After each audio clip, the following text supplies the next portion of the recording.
गुरुदेव, जय माता जी, जय गायत्री माता। आगे प्रणव पांड्या जी लिखते हैं, अंतर जगत की यात्रा में बोध की पूर्णता में अज्ञान अविद्या का विसर्जन। महर्षि पतंजलि के अनुसार कैवल्य को प्राप्त करना ही मानव जीवन का चरम लक्ष्य है और यही योग साधना की पूर्णता है। इसी को पाकर सब कुछ भी अन्य पाना शेष नहीं रहता। यह स्थिति योग साधक को कब मिलती है, उसे ही महर्षि ने अपने अगले सूत्र में प्रकट किया।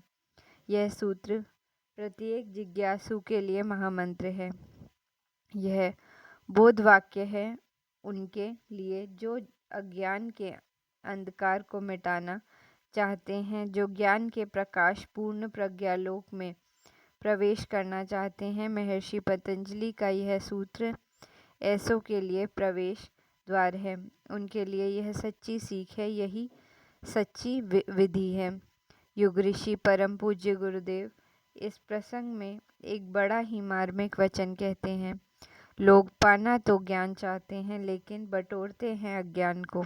इसे अचरज अपूर्ण विडंबना ही कहेंगे कि अनुभव क्षमता को व्यापक बनाने की बजाय स्मृति क्षमता के में अभिवृद्धि की जाती है। बोध के स्थान पर बुद्धि की तकनीकों पर अनुसंधान किया जाता है। इस प्रयास का परिणाम भी स्पष्ट है।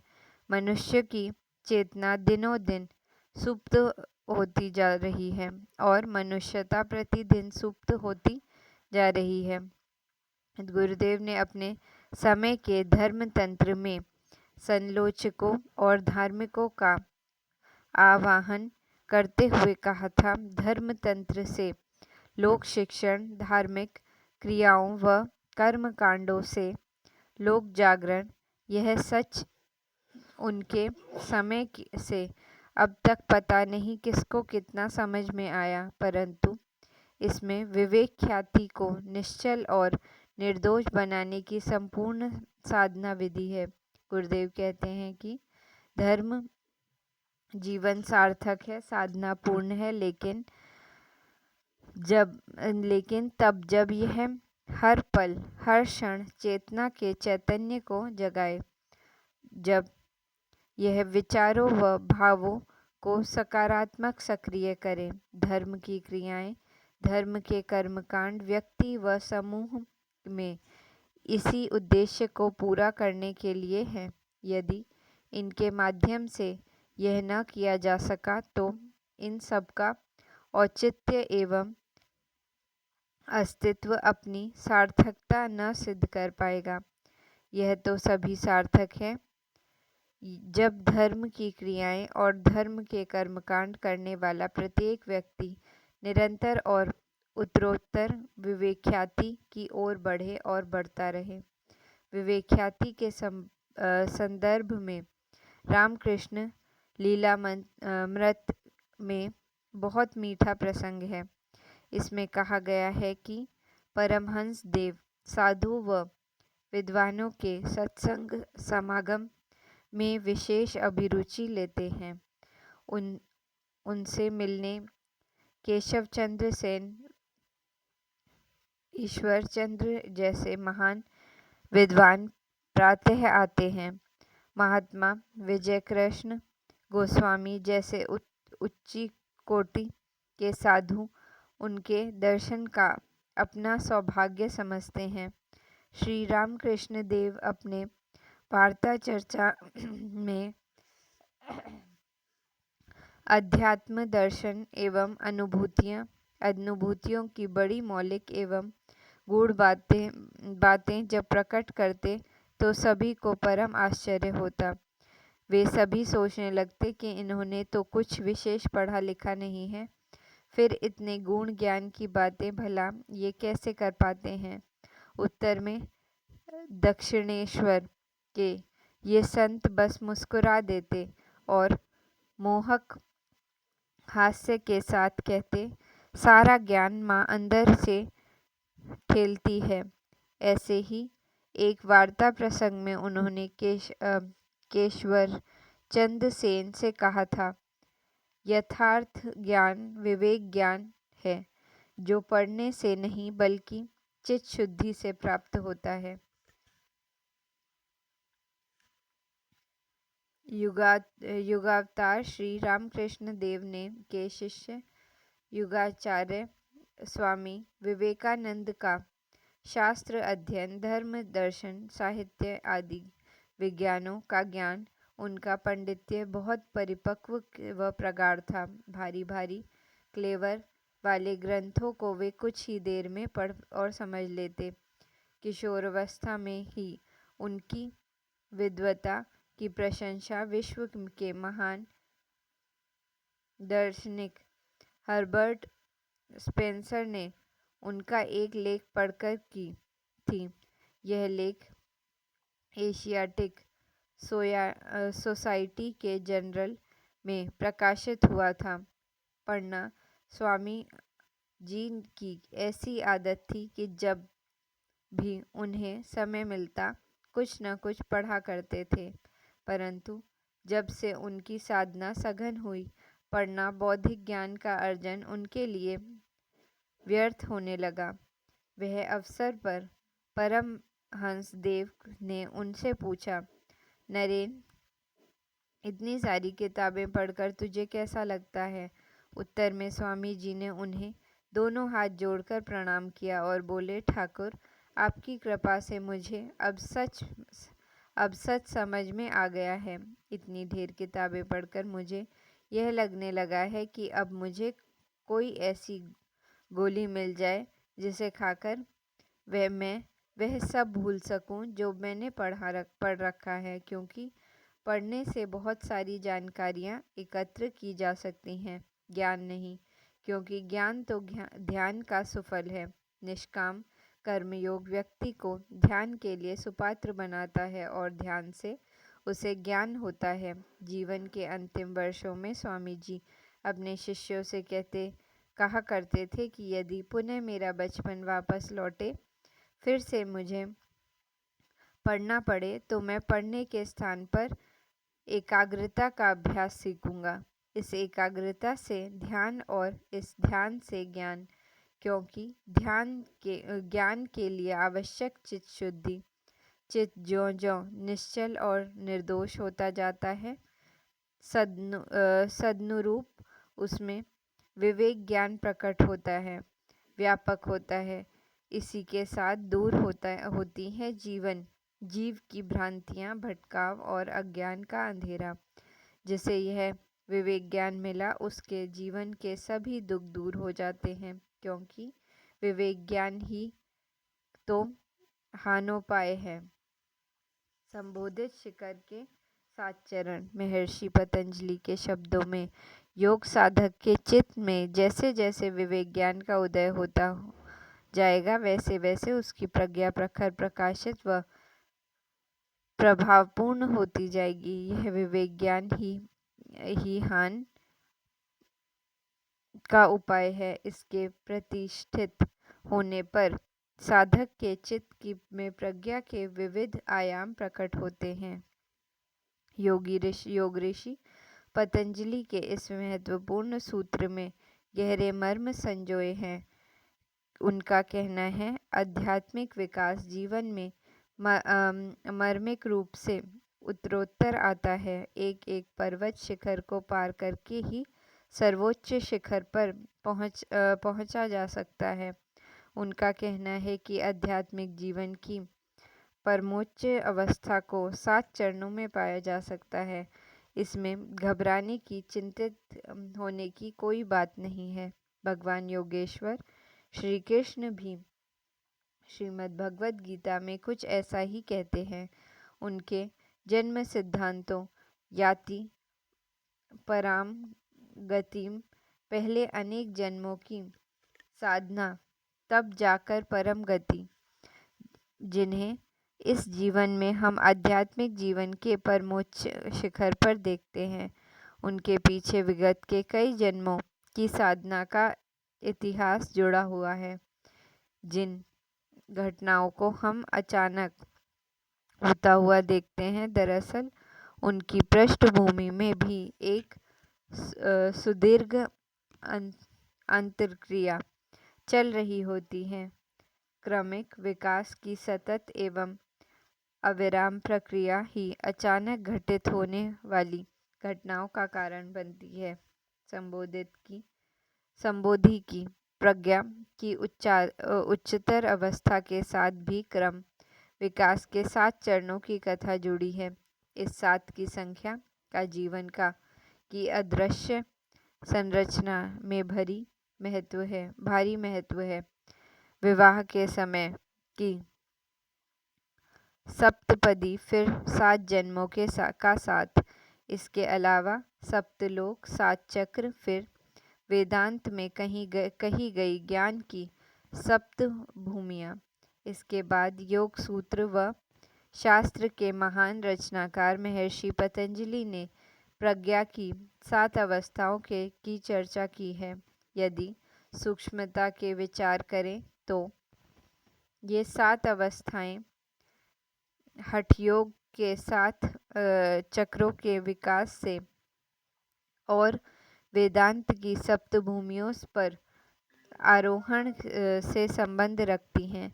इनके शब्दों में भले ही भेद हो, पर अनुभूतियों के तल पर बहुत कुछ समरसता का अनुभव होता है। योग सूत्र के प्रतिष्ठित टीकाकारों ने सप्तधा प्रज्ञा के 2 मुख्य विभाजन किए हैं। इनमें पहला है कार्य विभुक्ति प्रज्ञा एवं दूसरा है चित्त विभुक्ति प्रज्ञा। इसमें पहले तल पर योग साधक सभी तरह के कर्म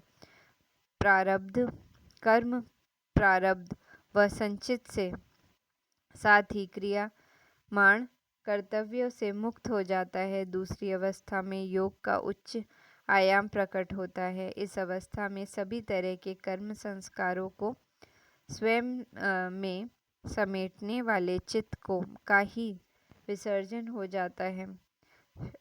त्रिगुण प्रकृति में लय हो जाते हैं और अनंत योग साधक स्वयं के स्वरूप में प्रतिष्ठित हो जाता है। इसमें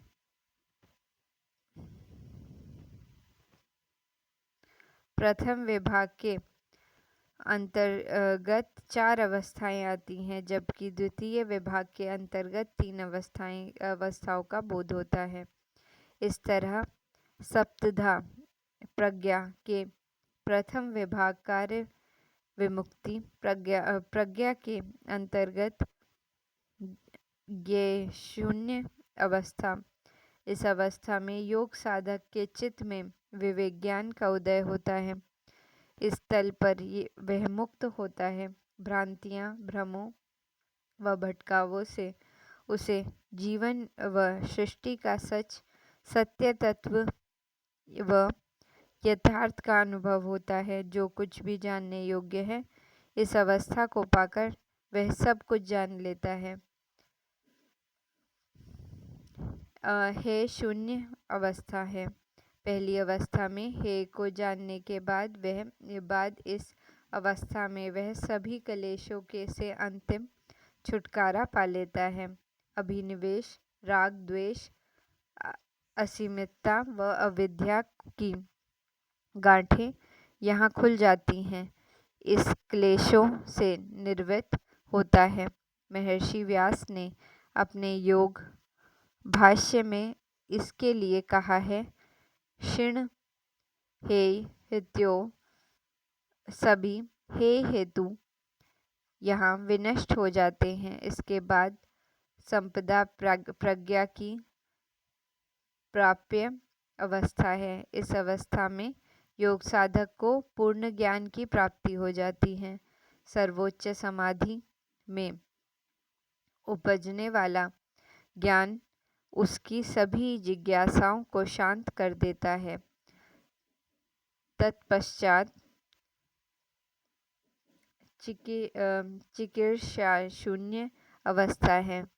इस अवस्था के लिए योग सूत्र के भाष्यकारों ने कहा है, भावी तो विवेक ख्याति रूपों हानोपाय। तीसरी अवस्था में हान को जाने पर हानोपाय यानी कि विवेक ज्ञान की पूर्णता यहाँ स्वतः सिद्ध हो जाती है।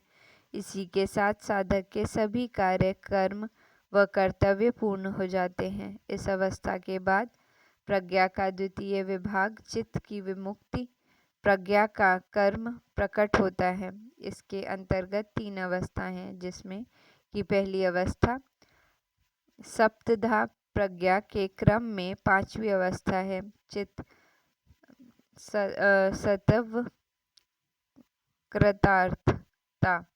इस अवस्था में चित्त का संपूर्ण कार्य पूर्ण हो जाता है।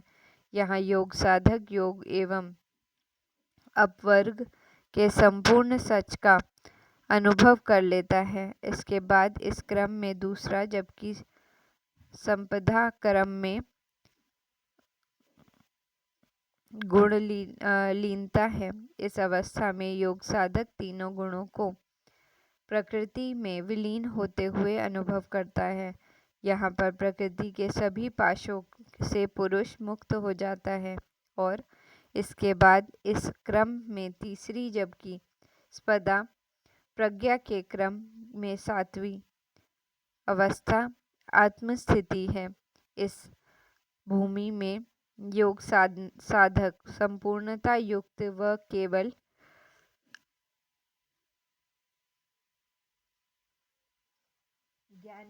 ज्ञानी होकर अपने आत्म स्वरूप में प्रतिष्ठित होता जाता है। संपदा प्रज्ञा की इस भाव भूमि पर पहुंचना देवों व एवं ऋषियों के लिए दुर्लभ है। इस अवस्था को प्राप्त करने के लिए ही संपूर्ण साधनाएं हैं। सभी आध्यात्मिक मानव ने इसी के लिए सब तरह की साधनाओं की संरचना की है। सभी मत एवं सभी पथ यही विसर्जित होते हैं। महर्षि पतंजलि ने भी इसी उद्देश्य से योग शास्त्र की रचना की है। जो कलुष मुक्त कर सके वही सच्चा योगी।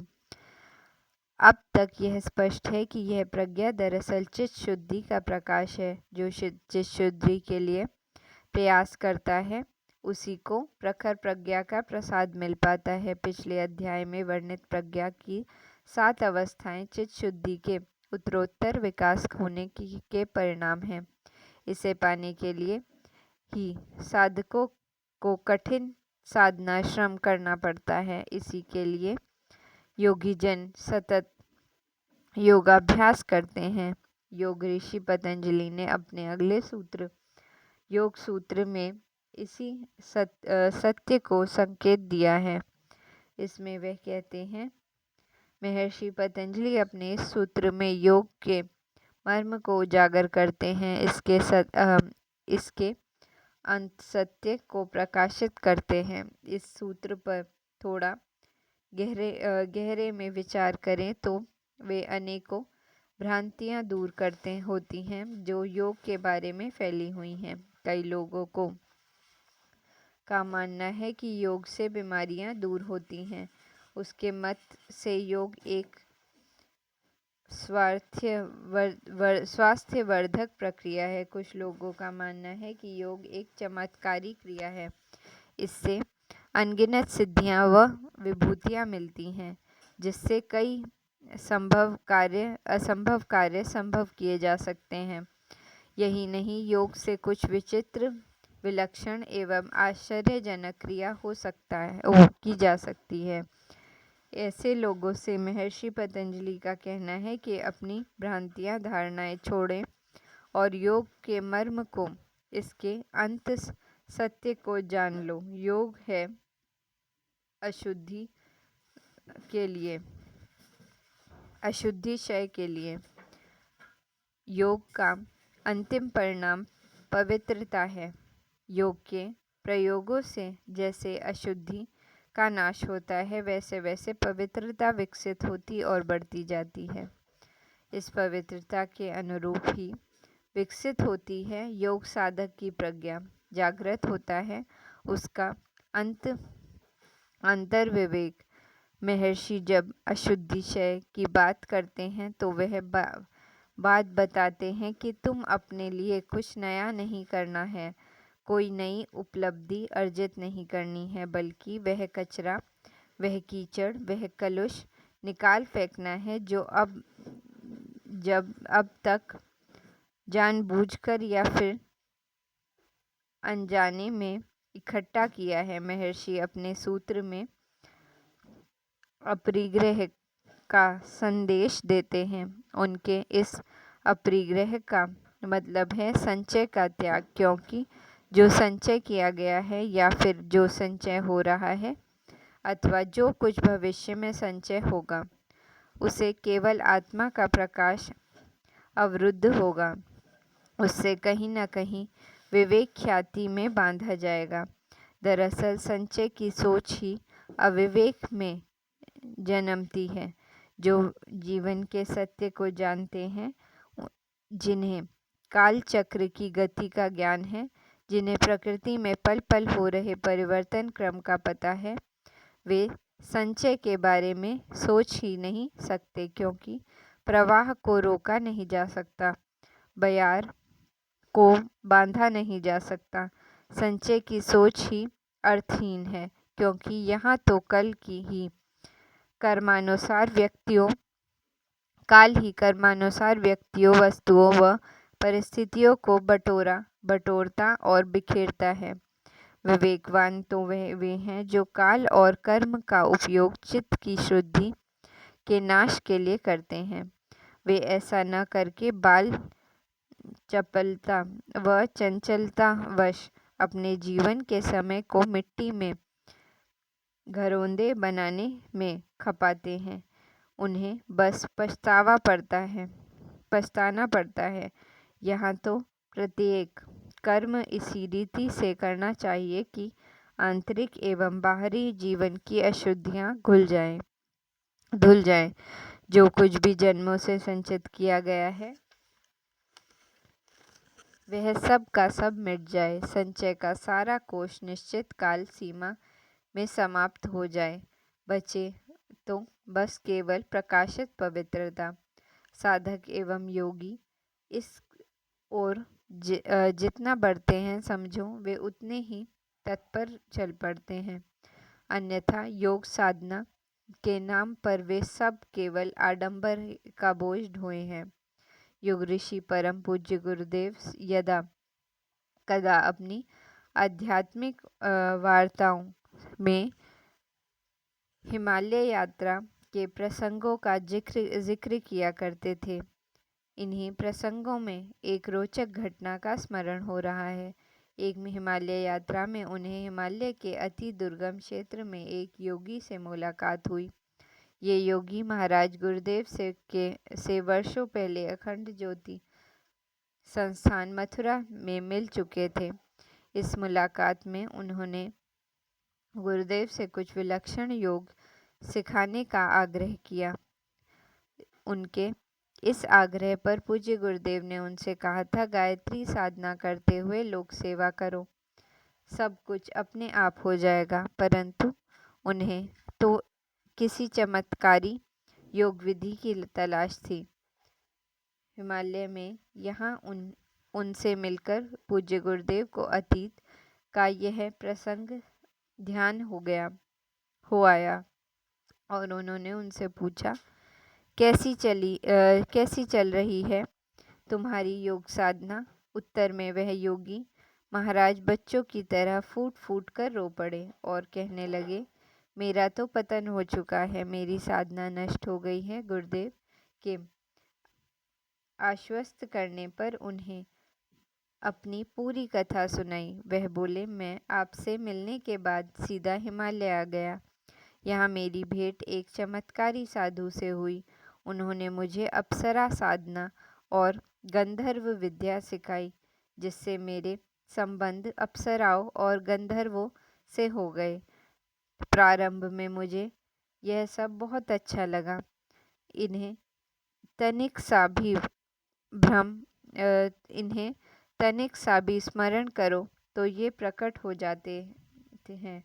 फिर सुख भोग एवं वैभव विलास के सारे साधन जुटा देते हैं। इसके बाद ये आश्चर्य हो जाते हैं, इसके बाद ये अदृश्य हो जाते हैं। इतना कहने के बाद उन साधक ने अपने द्वारा सिद्धि की गई अप्सराओं का स्मरण किया। स्मरण करते ही वे सचमुच ही प्रकट हो गई और फिर बस कुछ देर तक योग भोग में परिवर्तित होता रहा। पूज्य गुरुदेव इस दृश्य को निहारते रहे। इसके बाद सब कुछ पूर्ववत हो गया। जब गुरुदेव ने उनसे कहा, तुम तो बड़े फेर में पड़ गए हो। तुम्हारी यह सिद्धि तुम्हारे इस जीवन का और फिर इसके बाद के जीवन का भी नाश करेगी, परंतु भगवान ने कृपावश तुम्हें मुझसे मिलाया है तो हम तुम्हारा कल्याण करेंगे। हम अभी तुम्हारा उनसे सदा के लिए संबंध काट देते हैं, पर आगे कभी इन चक्करों में मत पड़ना। धैर्यपूर्वक गायत्री साधना करो। इससे चमत्कार तो नहीं होंगे, परंतु तुम्हारी चेतना अवश्य निर्मल होगी और यह चेतना की निर्मलता ही तो योग है। उन्होंने गुरुदेव की बात मान ली और गायत्री साधना में लग गए। इस कथा को सुनाने के बाद गुरुदेव हंसते हुए बोले, बेटा, सच्ची साधना हिमालय में नहीं मन में होती है। तो अपने मन को, अपने जीवन को जितना स्वच्छ कर सको, कलुष मुक्त कर सका समझो कि वह उतना ही सच्चा और श्रेष्ठ योगी है, क्योंकि अशुद्धि क्षय ही योग की सभी क्रियाओं एवं अनुष्ठानों का लक्ष्य है। जय गुरुदेव, जय माता जी, जय गायत्री माता।